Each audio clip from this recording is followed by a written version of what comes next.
안녕하세요, 여러분.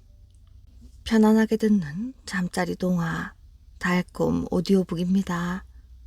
오늘도 이야기를 들어주셔서 정말 감사합니다. 오늘은 암행어사 조이가 여인의 집에 하룻밤 머물면서 여인의 정조를 시험해 본 이야기로 시작해 보겠습니다. 오늘도 편안한 밤 되시길 바랍니다. 조이와 여인의 절개. 조선 성종 때 당시 조이라고 하는 여색을 멀리하기로 유명한 이가 있었습니다. 그는 성종의 명령을 받들고 남쪽 지방의 암행어사가 되어 길을 떠났지요. 여러 달 동안 이곳 저곳을 둘러보다 보니 조이는 산간 지방과 병야지대의 성도덕이 판이하게 다른데 놀라 시험을 해보고 싶었습니다.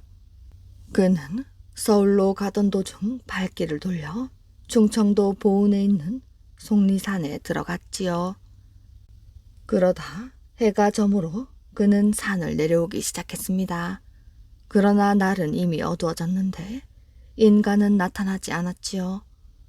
걱정이 되어 더욱 발길을 재촉하던 찰나 멀리서 작은 불빛 하나가 반짝거렸습니다. 깊은 산 속에 외딴 집이 있다는 것이 의심스러웠지만 일단은 그 집으로 가는 수밖에 없었지요. 조이가 주인을 불렀지만 아무도 나오지 않았습니다. 그러다 안에서 웬 여인이 등불을 하나 들고 밖으로 나오는 것이었지요. 여인은 산속에서 살기는 아까울 정도로 미인이었습니다. 나이는 얼핏 보아 30 정도로 보였지요. 조이는 그녀에게 자초지종을 설명하고 하룻밤만 묵어갈 수 있겠냐고 물었습니다. 그러자 여인이 어서 들어오세요 하고 문을 열어주었지요. 조이는 여인의 태도에 마음속으로 적잖이 놀라면서도 안으로 들어갔습니다. 여인이 안내하는 대로 방에 들어서자 정갈한 세간들이 눈에 들어왔지요. 외딴 집에는 방은 딱 한 칸 뿐이었습니다. 잠시 뒤 여인은 저녁 상을 차려가지고 들어왔습니다. 아름다운 산에 살고 있으니 사람마저 저리도 아름다운 것인가? 비록 산 속에 있는 외딴 집이라고는 하나 법도가 있는 집안임에 틀림없다. 반찬은 비록 2-3가지 뿐이었으나 조이는 아주 맛있게 식사를 마쳤습니다. 여인은 설거지를 마치고 앞치마를 두른 채 방으로 다시 들어왔습니다. 조이 앞에 다소곳이 앉은 그 모습은 너무나 아름다웠지요. 조이는 고마워하며 그녀에게 말을 했습니다. 큰 폐를 끼치게 되었습니다. 방도 하나밖에 없는데 제가 부엌에서 자겠습니다. 아니, 괜찮습니다. 피곤하실 테니 먼저 주무세요. 전 바느질을 하다가 여기 윗목에서 잘 것입니다. 여인은 조이에게 아랫목을 권했습니다. 조이는 한 방에서 같이 자자고 하는 것이 이상하기는 했지만 우선 여인이 권하는 대로 아랫목에 몸을 뉘었습니다. 조이는 잠을 자기 위해 자리에 눕기는 했지만 쉽사리 잠이 오지 않았지요. 깊은 산 속에 남녀가 단둘만 있는 것이니 마음이 흔들리지 않을 리가 없었습니다. 한쪽에 조용히 앉아 바느질을 하고 있는 여인을 보고 있자니 마치 희미한 불빛 속에 선녀가 앉아 있는 것 같았지요. 조이는 두 눈을 질끔 감아버렸습니다. 그러나 이상하게도 그의 머릿속은 점점 더 또렷해지는 것 같았습니다. 여인은 바느질을 하다 피곤했는지 바느질 함을 한쪽으로 밀어버리고 불을 끄고는 살며시 조이의 바로 옆에 와서 누웠습니다. 내가 부엌에서 자겠다고 했을 때도 굳이 같이 자자고 말리더니 이제는 바로 옆에 와서 자는구나. 필시 이 여인은 내게 무언가 기대를 하고 있는 것이다. 우선 그는 자신의 묵직한 다리를 여인의 다리 위에 척 하고 올렸습니다.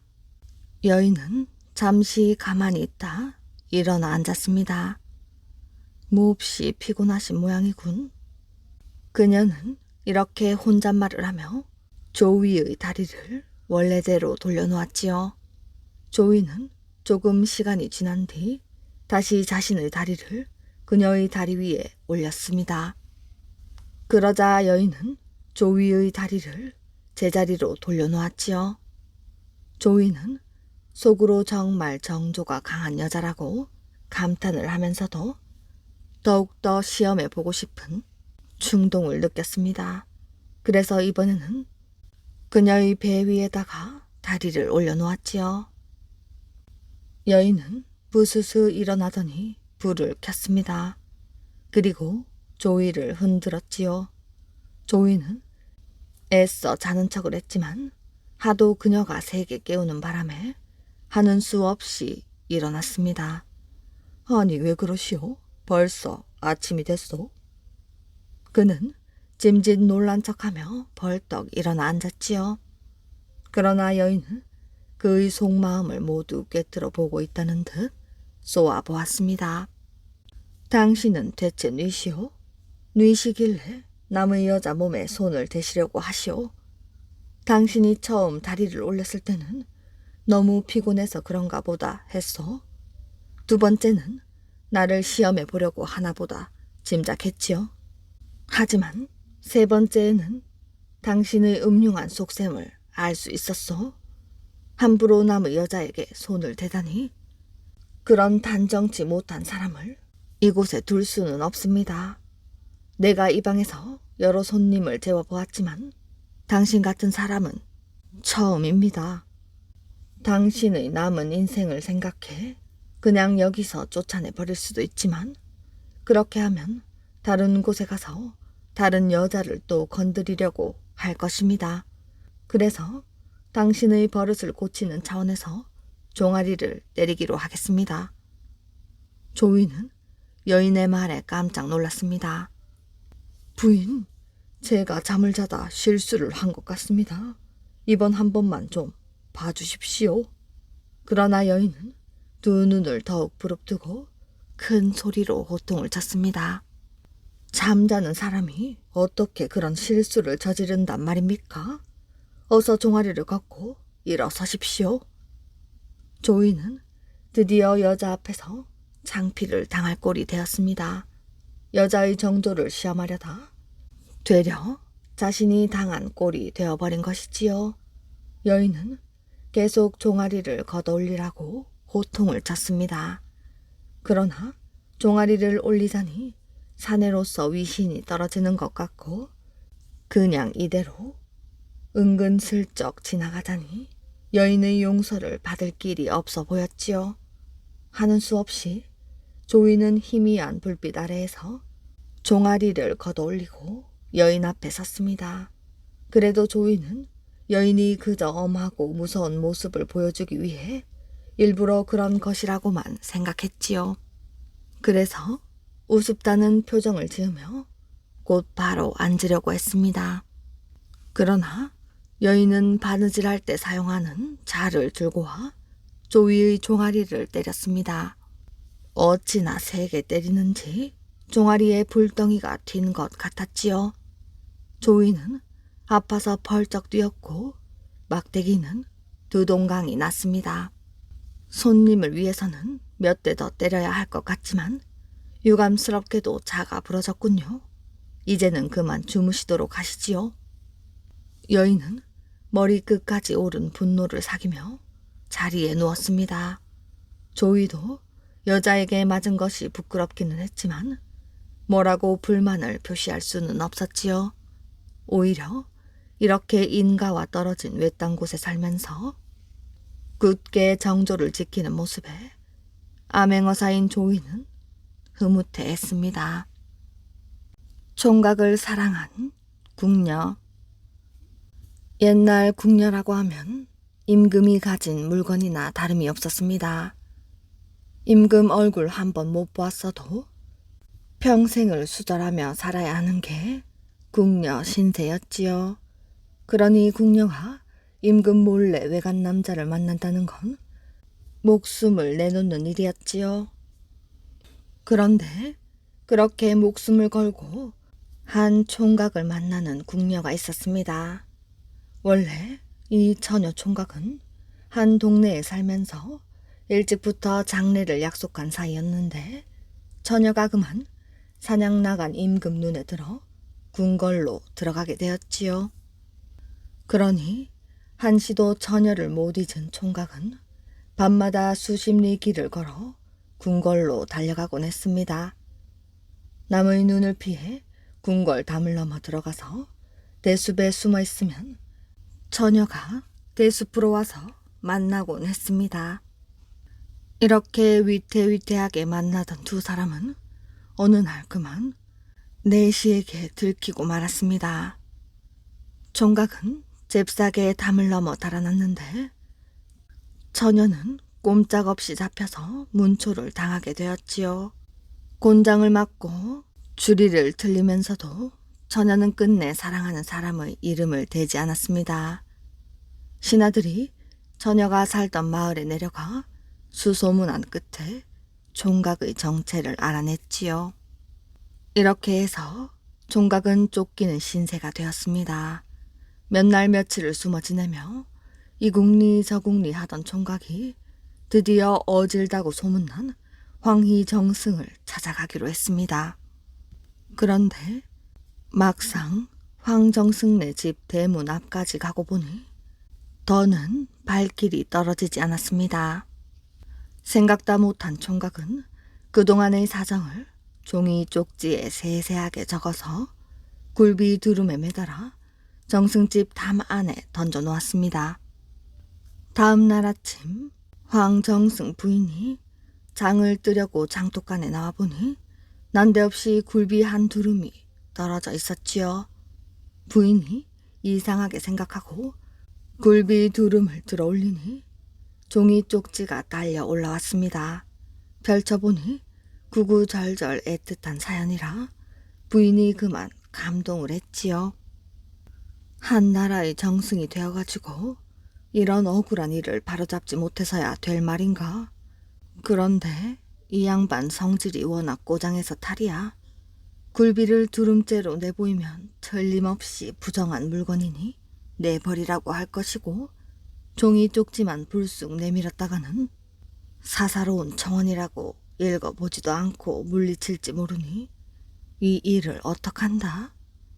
부인이 국리 끝에 종이 쪽지를 다시 굴비 두rum에 매달아 마당에 놀고 있는 개한테 던져주었습니다. 개는 이게 웬 떡이냐고 달려들어 개눈 감추듯 먹어치웠지요. 그래놓고 부인이 남편을 들으라고 일부러 큰 소리로 투덜거렸습니다. 원, 영감도 망령이지 말로는 청렴이니 결백이니 하면서 뒷구멍으로 백성들 고열이나 빠는 줄 누가 알았겠나? 그러니 황정승이 깜짝 놀라 뛰어나왔습니다. 뭐라고? 그게 무슨 말이오? 황정승이 나와보니 마당에 웬 굴비 두rum이 떨어져 있는데 벌써 개가 깨끗이 먹어치웠습니다. 그러고 보니 그 굴비가 뇌물이라면 개가 받아먹은 셈이지요. 황정승은 새끼줄에 매달린 종이 쪽지를 펴보았습니다. 쪽지에 적힌 글을 다 읽고 나더니 가타부타 말도 없이 의관을 차려입고 궁궐로 갔지요. 궁궐에 들어가서 임금을 보자마자 황정승은 허허 웃기부터 했습니다. 임금 앞에서 큰 소리로 웃는 것은 불경이라 임금이 노여워하는 빛을 띄어도 자꾸 허허 웃기만 하니 모두 입을 딱 벌리고 황정승 입만 쳐다보았지요. 보다 못한 임금이 짜증을 내며 물었습니다. 아니, 경은 무슨 일로 실없이 웃는 것이오? 소신이 방금 궐문을 들어서는데 글쎄 숫진드기와 안파리가 싸우고 있지 않겠습니까? 진드기와 파리 같은 미물이 싸운단 말은 처음 듣소. 그리고 그런 미물을 두고 암수를 어찌 가린단 말이오? 글쎄, 소신의 말씀을 떠들어 보십시오. 숫진드기가 암파리더러 하는 말이 파리야 파리야 나하고 살자꾸나 하지 않겠습니까? 그러니 암파리가 하는 말이 너는 어찌 세상 물정을 그리도 모르느냐? 요새 웬 시골 총각이 전야하고 살려다가 쫓겨다니는 일을 모르느냐? 이럽디다. 그러니 진드기가 세상에 그런 법이 어디 있느냐? 우리 같은 벌레도 마음만 맞으면 암수가 짝을 지어 사는데 만물의 으뜸이라는 사람이 짝 짓는 것을 죄를 지은단 말이냐? 그럴 리가 없다. 하고 파리는 그렇지 않다 하고 이렇게 싸우더란 말입니다. 이쯤 되면 바보가 아닌 다음에 무슨 말을 하려는지 알아차렸지요. 임금이 손을 휘휘 내저으며 황정승 말을 가로막더니 내 경이 무슨 말을 하자고 하는지 알겠소. 하고는 내시를 불렀습니다. 갇힌 궁녀를 궐에서 내보내고 총각도 너는 찾지 마라. 그 뒤로 처녀 총각은 혼인을 하여 오래오래 행복하게 살았다고 합니다. 공주와 결혼한 화랑. 신라시대 허난 대왕이 하루는 화랑 응념을 불렀습니다. 화랑이 된 사람은 낭도들을 거느리고 나라 안을 돌아다니며 무술을 익히고 덕을 쌓게 마련이지요. 임금님은 응념이 그동안 무슨 일을 보고 듣고 배웠는가를 시험하기 위해 이렇게 물었습니다. 낭은 특히 무엇을 보고 얻었는지 말해보라. 예, 소신은 널리 으뜸이 될 만한 세 사람을 만나게 되었습니다.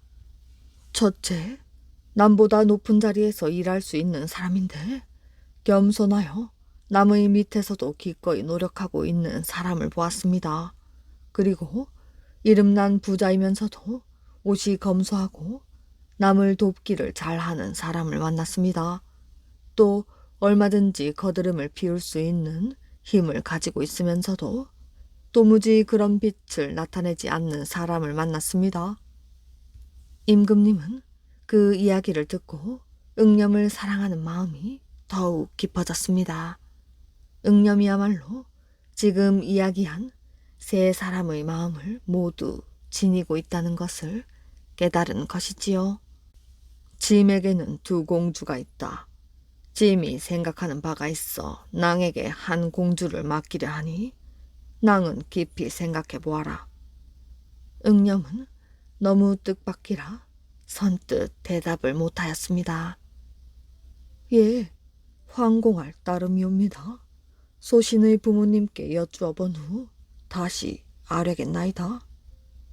응념이 집으로 돌아와 부모님께 임금의 뜻을 전하자 응념의 부모님들은 기쁨을 감추지 못했습니다. 그리하여 어느 공주를 아내로 삼는 것이 좋을지 온 가족이 모여 상의를 했습니다. 막공주는 인물이 없으니 아름다운 둘째 공주를 맞아오는 게 좋겠다는 의견이 많았지요. 그때 마침 스님 한 분이 응념의 집에 시주를 받으러 왔습니다. 흑륜사란 큰 절에서 물법을 닦고 있는 범교사 스님이었지요. 응념이 나가서 맞아들이자 범교사 스님이 말을 했습니다. 화랑 응념이 아니시오? 예, 그러합니다. 스님께서는 어떻게 아시지요? 이미 익히 알고 있었소.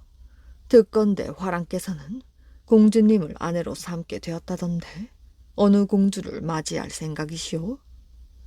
응념이 선뜻 대답을 하지 못하고 있자 스님이 다시 말을 했습니다. 만일 화랑께서 얼굴이 아름다운 것만 보고 둘째 공주를 아내로 삼는다면 반드시 화가 있을 것이오. 하지만 막공주를 아내로 맞이하면 세 가지 좋은 일이 있을 것이니 잊지 마시오. 응념은 범교사 스님의 말씀대로 막공주를 아내로 삼을 것을 맹세하고 부모님께 허락을 받았습니다.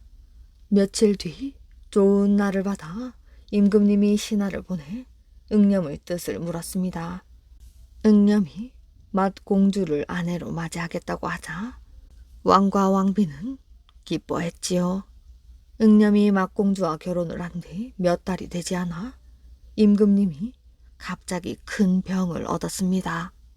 헌한 대왕이 병을 이기지 못하고 마침내 돌아가시자 첫째 사위인 응념이 왕이 되었지요. 이때 범교사 스님이 다시 나타나 말을 했습니다. 일찍이 소승이 말한 3가지 좋은 일이 모두 이루어졌소. 첫째는 맏공주를 아내로 맞아 왕이 된 것이요. 둘째는 사람의 도리를 지켜 맏공주를 아내로 삼으니 왕과 왕비가 기뻐하신 것이요. 셋째는 얼굴의 아름다움보다 마음의 아름다움을 얻게 된 것이요. 응념은 범교사 스님의 말에 절로 고개가 숙여졌습니다. 그래서 범교사 스님을 나라에서 첫째가는 스님으로 모시고 나라를 다스리기에 온 힘을 바쳤습니다. 녹두죽 장사를 한 김선달. 김선달이 한때 대동강 나루에서 녹두죽 장사를 했습니다. 나루를 끼고 돈벌이하는 장사꾼을 상대로 녹두죽을 팔았는데 그러다 보니 손님 가운데는 별별 사람이 다 있었지요. 한 사람은 시골에서 땅 깨나 가지고 있는 산골 지주로 나무찜을 내다 파는 길에 김선달네 죽집에 가끔 들렸습니다. 이 양반이 몹시 거만하고 인색하여 김선달 눈에 거슬렸지요. 이를테면 죽을 먹을 때마다 꼭 1-2가지 트집을 잡고서야 먹고 자기는 옹근죽을 먹으면서 데리고 온 소작 농꾼에게는 반 그릇짜리 죽을 사주었습니다. 이래저래 비위가 몹시 상해 있는 김선달은 언젠가 한번 골려주려고 벼르고 있었지요. 김선달의 비위를 상하게 하고 무사한 사람은 없었습니다. 그러던 차에 하루는 이 시골 양반이 소작인을 몇 거느리고 김선달네 죽집에 들어왔습니다. 그런데 문간에 들어서면서부터 비위를 슬슬 건드렸지요. 다른 손님들 같으면 죽이나 한 그릇 사 먹고 갈까? 녹두죽은 이 집 것이 제일 맛있더라 할 것인데 이 양반은 죽이나 몇 그릇 팔아주고 갈까? 녹두죽 맛이야 신통치 않지만 인정을 봐서 팔아줘야지. 그 죽그릇 좀 후하게 뜨게나 단골 손님을 몰라봐서 쓰나? 하고 거드름을 피웠습니다. 김선달은 예 하면서 부엌에서 일하는 아내에게 은근슬쩍 눈짓을 했습니다. 부엌에는 한 사나흘 전에 팔다 남은 쉰 죽이 한 그릇 있었지요. 이걸 그 양반에게 팔아먹을 작정이었습니다. 김선달은 일부러 시골 지주 들으라고 부엌에다 대고 크게 소리를 쳤습니다. 단골 손님 오셨소. 죽 그릇을 좀 후하게 뜨시오. 아직 초맛은 모르실 테니 초는 지지 마시오. 시골 양반이 들으니 괘씸했습니다. 녹두죽에 초를 친다는 말은 처음 들었지만 아직 초맛을 모르고 어쩌고 하는 걸 보니 분명히 자기를 얕잡아보고 말하는 것 같았지요. 그 왜 내 죽에는 초를 치지 말라는 것인가? 다른 손님 입만 입이고 내 입은 입도 아니란 말인가? 발끈 성을 내어 쏘아 붙이더니 김선달은 속으로 일이 잘 되어간다고 웃으면서도 겉으로는 무한한 척을 하였지요. 녹두죽에 초를 쳐 드시는 것은 지체 높은 서울 양반님네 식성이라서요. 시골 양반이 듣자니 더욱 괘씸했지요. 사람을 업신 여기는구만. 나라고 초맛을 모를까? 어서 저 올리게. 예, 그럽지요. 여보, 시골 양반님 죽그릇에 초를 한 방울만 저 올리시오. 서울 양반님 대 죽그릇처럼 듬뿍 치지 말고. 그건 또 무슨 소리인가? 왜 내게는 초를 한 방울만 치라는 겐가? 아무래도 식성에 맞지 않으실 듯 하여서요. 잔소리 말고 듬뿍 치라 하게.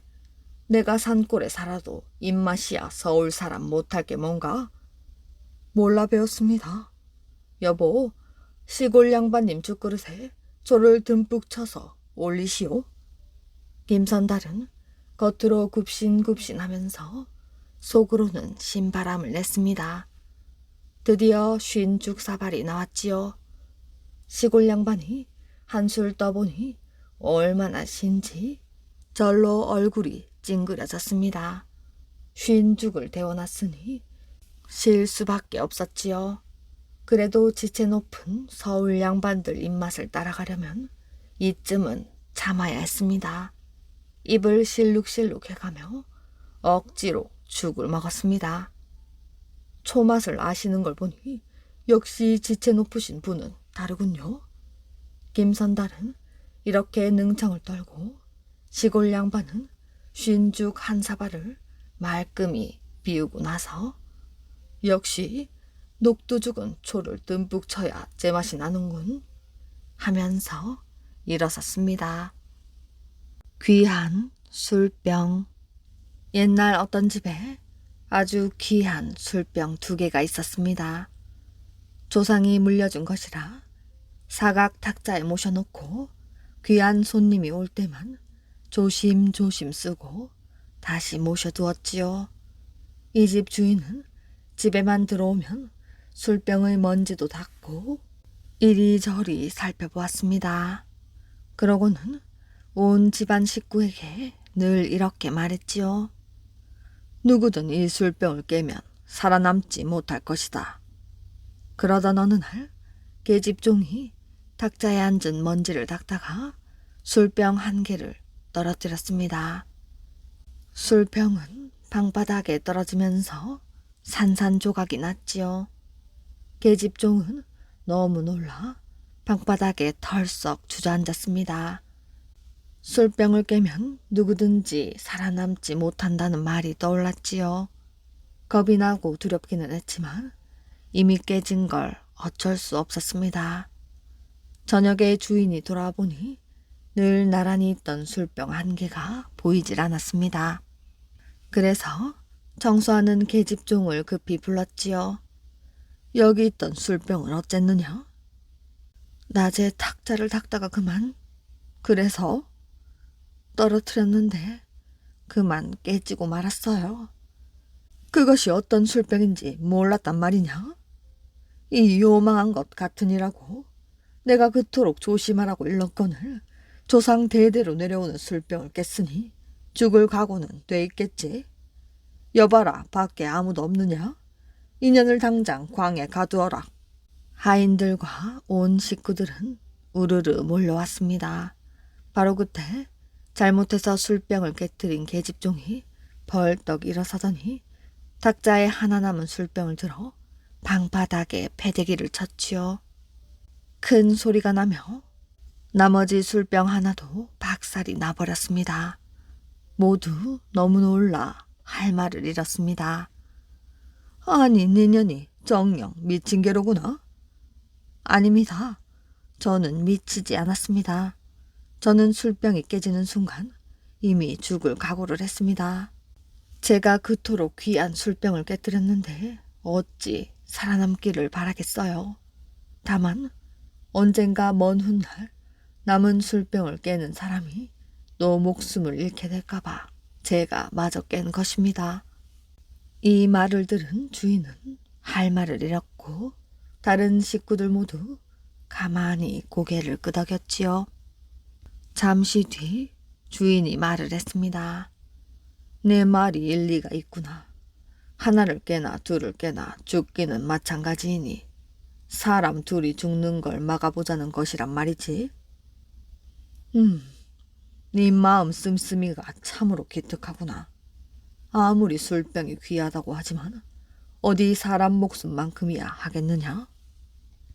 속 깊고 영리한 계집종은 용서를 받았고 주인은 술병이 깨져서 속상하기는 했지만 무엇이 진짜 중요한 것인지를 깨달았습니다. 산신령이 정해준 배필. 옛날 어느 마을에 돌산이라고 불리는 산과 흑산이라고 불리는 산이 마주보고 있었지요. 원래 이 두 산은 수목이 울창하고 사나운 짐승들이 많고 무서운 산적들까지 들끓었기 때문에 지나가는 행인들의 피해가 이만저만이 아니었습니다.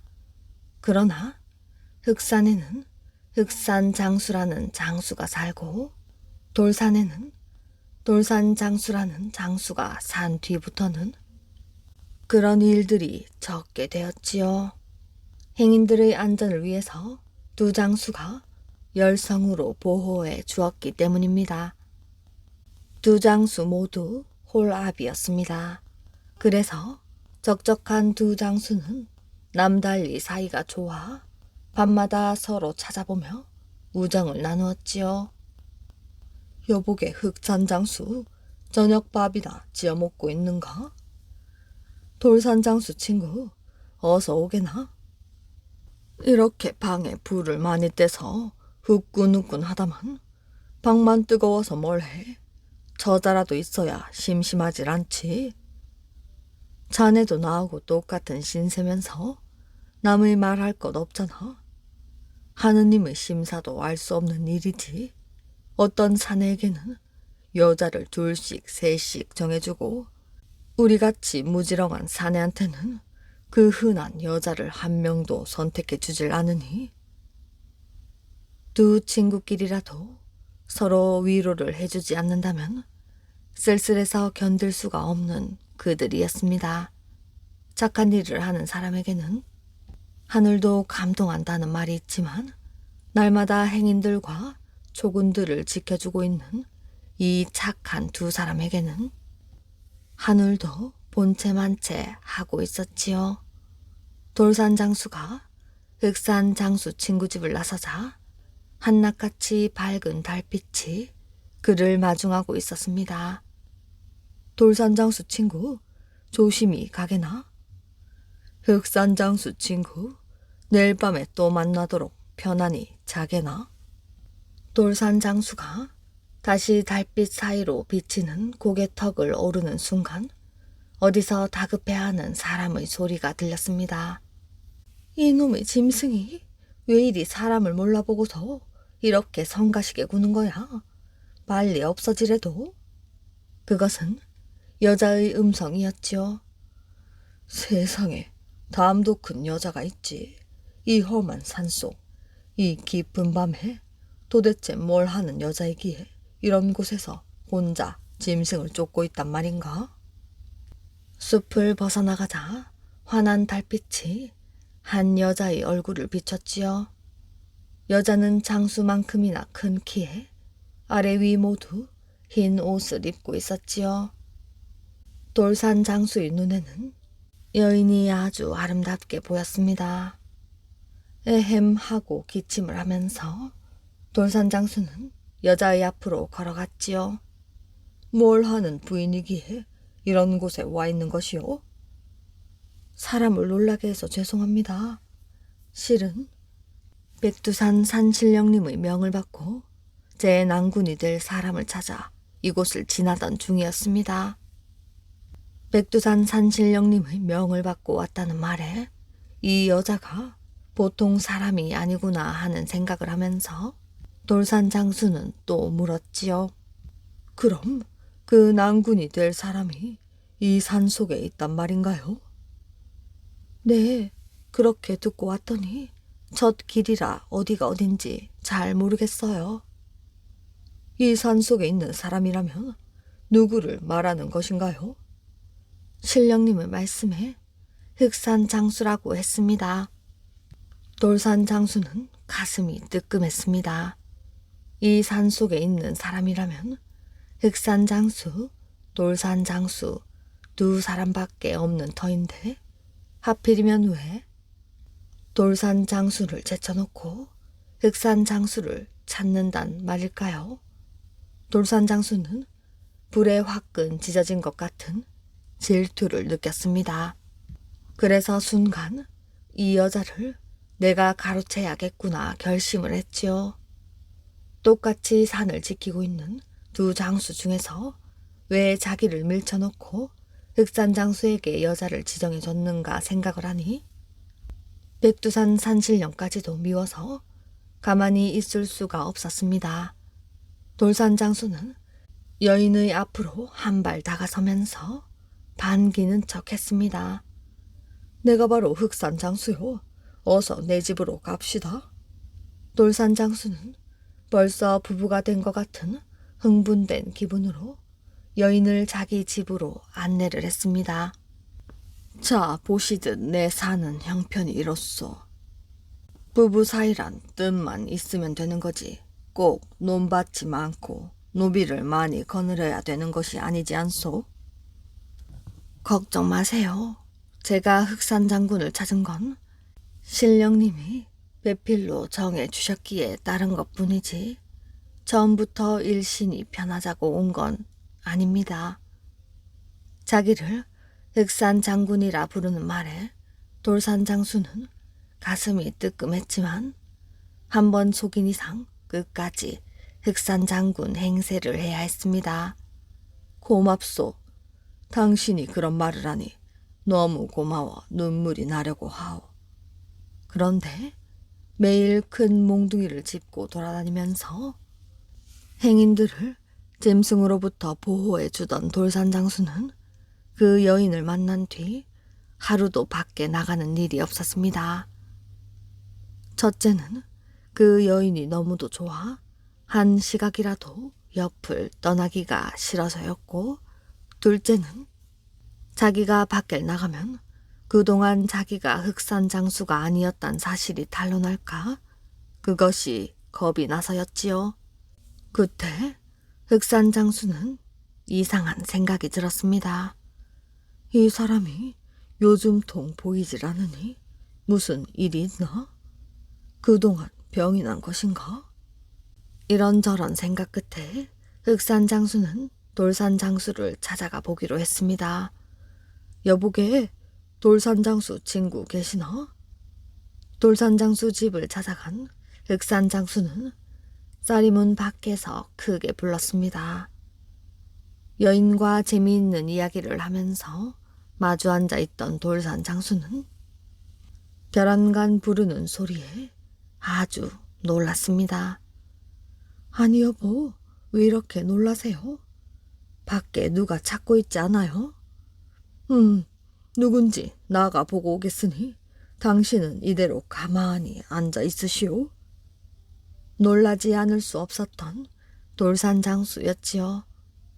흑산 장수가 자기를 사실대로 돌산 장수라 불렀으니 여인이 눈치를 채지 않을까 걱정이 앞섰습니다.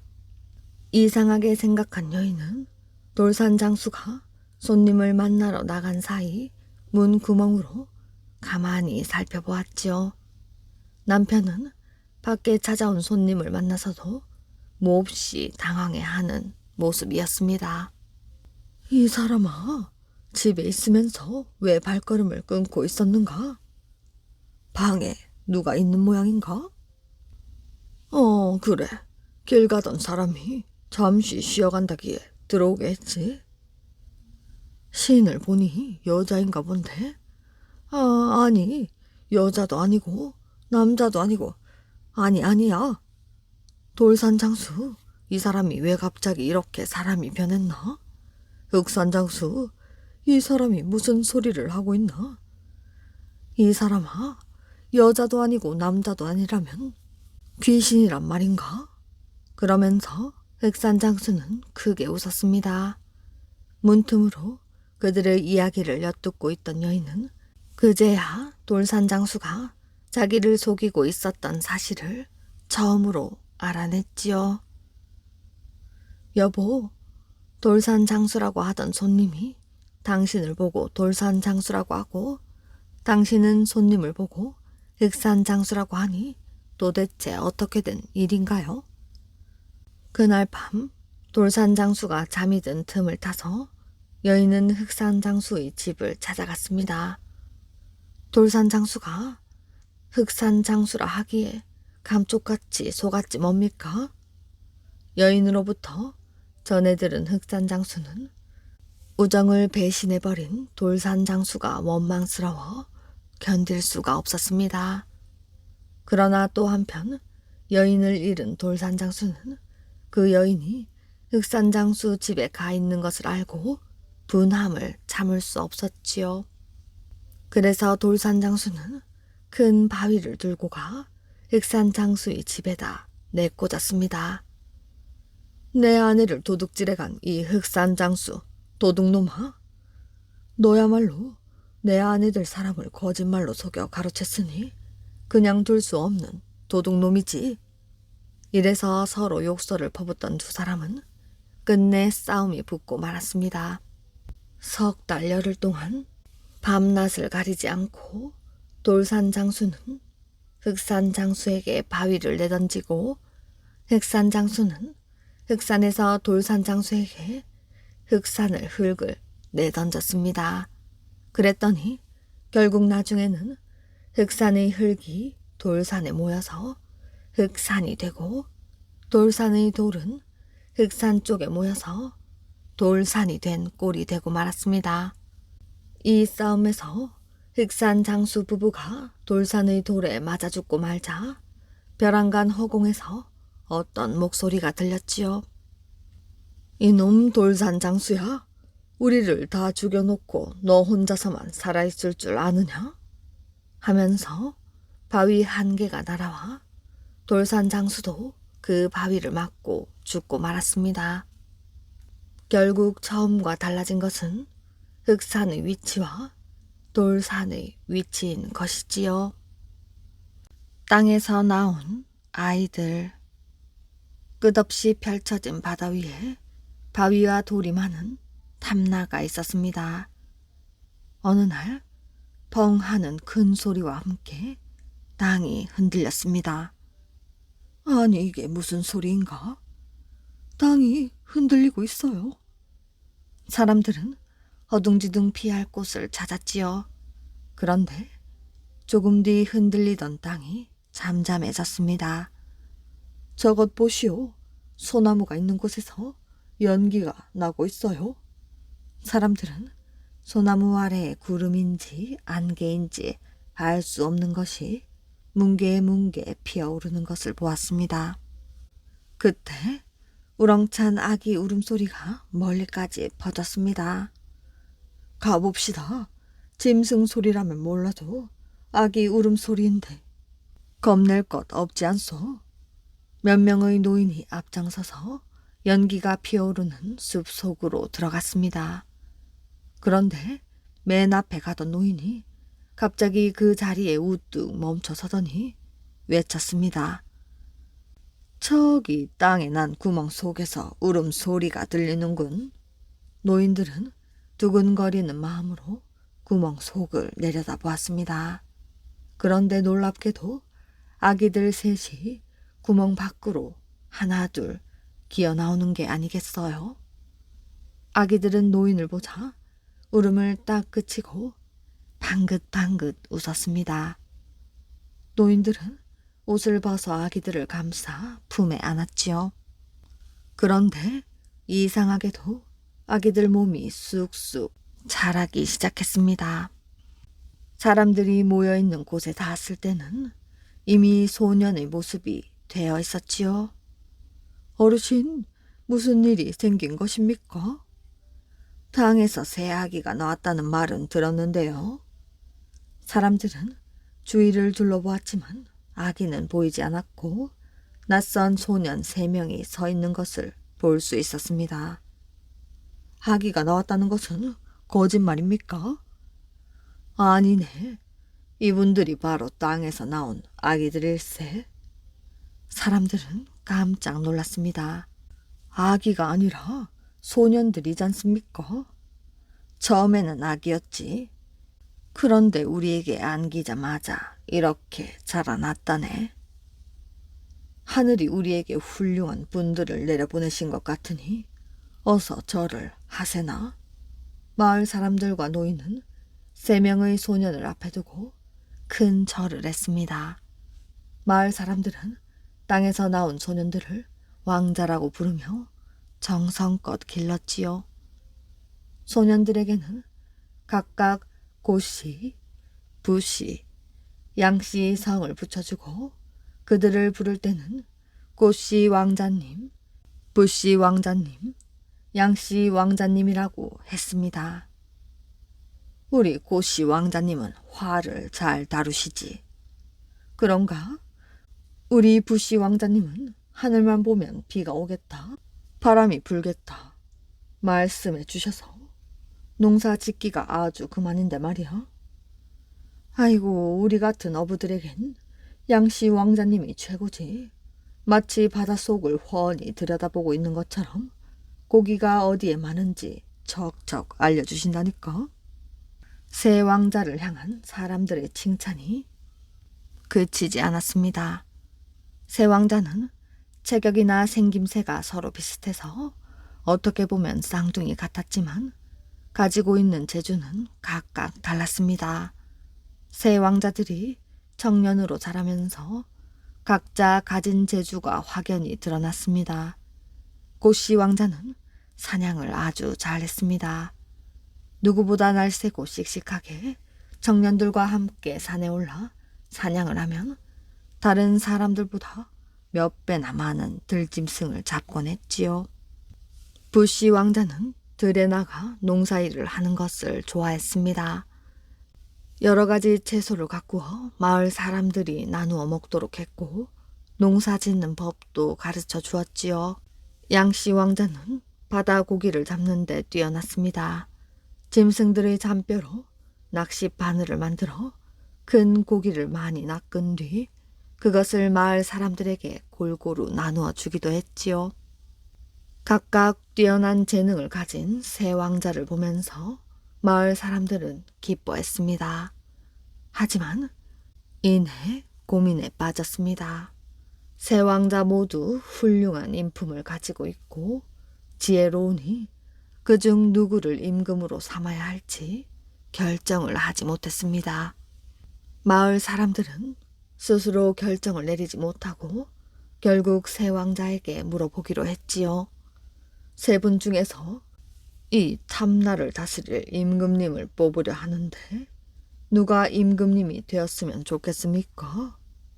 새 왕자는 빙그레 웃었습니다. 걱정 마십시오. 우리도 이야기를 해봤습니다. 고씨 왕자가 사람들 앞으로 나서며 말을 했습니다. 우리는 멀리서도 사람들이 하는 소리를 들을 수 있습니다. 그래서 우리도 함께 고민을 했지요. 앞으로는 우리 새 왕자가 번갈아 가면서 임금이 되어 이 탐라국을 지키겠습니다. 사람들은 기뻐했습니다. 새 왕자가 차례로 임금님이 된다면 아무런 다툼이 생기지 않을 테니까요. 이때부터 새 왕자는 번갈아 가면서 사이좋게 임금이 되었습니다.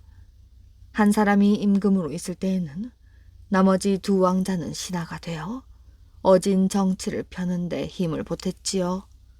그런데 마을 사람들에게 또 한 가지 고민이 생겼습니다. 바로 새 임금에게 왕비가 없다는 사실이었지요. 아래옵기 황송하오나 이제는 왕비 마마를 맞이하실 때가 되지 않았나 싶습니다. 한 신하가 고하자 첫 번째로 임금이 된 고씨 왕자가 웃으며 말을 했습니다. 내일 남쪽 바닷가로 나오시오. 거기서 왕비를 맞이하게 될 것이오. 아니, 무슨 말씀이십니까? 바다에서 왕비를 맞다니요? 멀리 남쪽 나라에 왕비가 올 거라는 기별이 있었다오. 다음 날 탐나국 남쪽 바닷가에는 사람들이 새까맣게 모여들어 있었습니다. 탐나국 백성들은 가슴을 졸이며 먼 바다에서 나타날 공주를 기다렸지요. 얼마 뒤 이른 아침부터 깔려있던 낮은 구름이 걷히더니 차츰 하늘이 밝아지기 시작했습니다. 이윽고 해가 높이 솟아올라 구름 거친 온 천지를 밝게 비출 때 누군가 외치는 소리가 들렸지요. 배다! 배가 나타났다. 수평선에 하얀 돛이 달린 세 척의 배가 보였습니다. 세 척의 배는 빠른 속도로 섬을 향해 오고 있었지요. 배가 바닷가에 닿기도 전에 만세 소리가 우렁차게 퍼졌습니다. 세 척의 배에는 세 공주가 타고 있었습니다. 이 공주들은 각기 세 왕과 결혼하여 왕비가 되었지요. 배에는 공주들뿐만 아니라 보물이 가득 실려 있었고 여러 가지 향기 좋은 나무 열매들과 농사 지을 때 도움을 주는 편리한 도구도 들어 있었습니다. 이때부터 탐나국은 오랫동안 고씨, 부씨, 양씨, 세 임금이 번갈아 왕위에 오르며 평화롭게 나라를 다스려 독립된 국가로서 위치를 다졌습니다.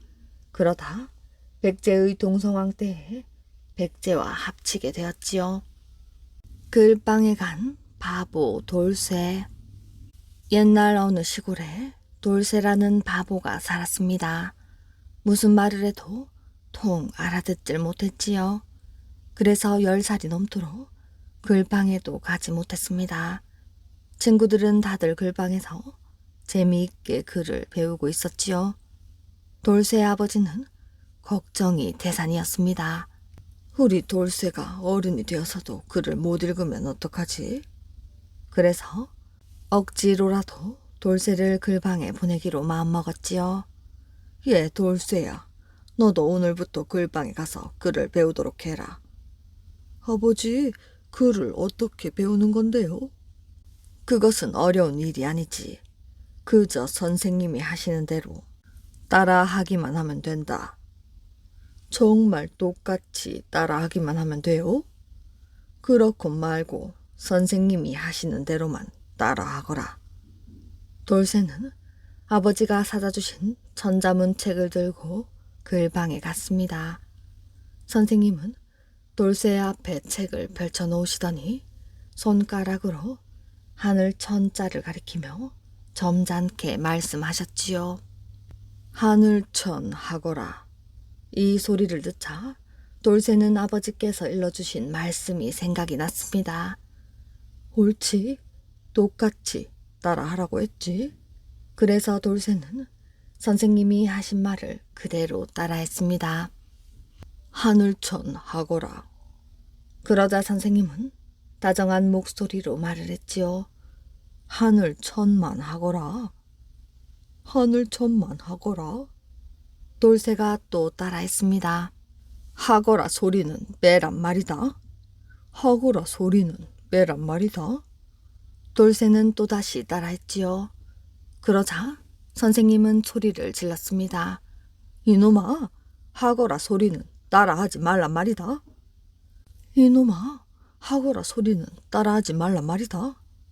돌쇠는 자꾸자꾸 따라했지요. 선생님은 회초리로 돌쇠의 머리를 딱 하고 내려치며 큰 소리를 질렀습니다.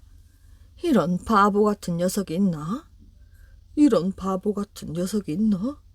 돌쇠는 또 선생님의 말을 따라했습니다. 그러고는 회초리를 빼앗아 선생님의 머리를 딱 때렸지요. 선생님은 너무 화가 나서 눈물이 다 났습니다. 그래서 선생님은 돌쇠의 뺨을 철썩 때렸지요. 그러자 돌쇠도 선생님의 뺨을 철썩 때렸습니다. 그때 마침 돌쇠의 아버지가 아들 글 공부하는 걸 구경하려고 글방에 들렸다가 돌쇠가 선생님을 때리는 모습을 보았지요.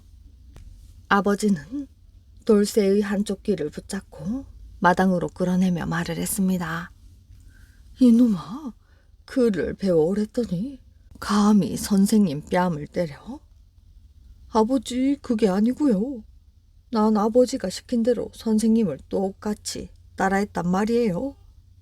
이 말을 들은 선생님은 하도 기가 막혀 웃음이 나왔다고 합니다.